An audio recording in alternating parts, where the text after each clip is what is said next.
अंतर्गत प्रीतम कॉम्प्लेक्स स्थित केके रेसिडेंसी के पास फिरियादी अपने दोस्तों के साथ अपना जन्मदिन मनाने के लिए गए थे।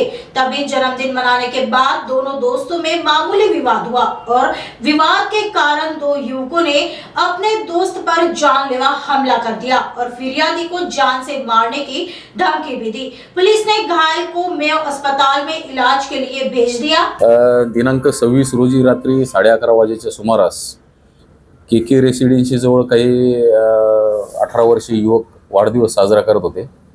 त्यामध्ये एक अल्पवयीन 17 वर्षाचा युवक होता। त्याच्यावर त्याचेच मित्र आहेत दोन, एक नितेश शर्मा आणि आविष्कार शर्मा, दोघांचं वय 18 वर्ष आहे।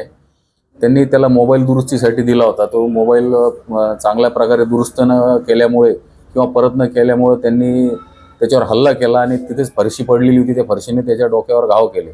तर त्यामुळे तो गंभीर जखमी झाला। आम्ही तात्काळ घटनास्थळी पोहोचलो। आमचे नाईट डीओ अधिकारी श्री नील पत्रेवार साहेब व इतर स्टाफ, आणि त्याला आम्ही दवाखान्यामध्ये शासकीय रुग्णालयामध्ये उपचार दाखल केलं तात्काळ।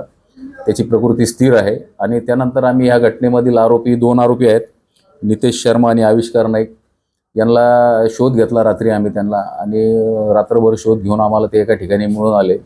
आमच्या पथकाने त्यांना तातडीनं ताब्यात घेतले आणि आता पोलीस स्टेशनला आणून त्यांना अटक केलेली आहे। आम्ही पुढील कारवाई करीत आहोत। मारण्यामध्ये एका आरोपीचा, तो अल्पवयीन असताना 307चा पोलीस ठाण्याचा रिपोर्ट काय ते गुन्हा दाखल आहे। त्याबाबत आम्ही रेकॉर्ड घेत आहोत।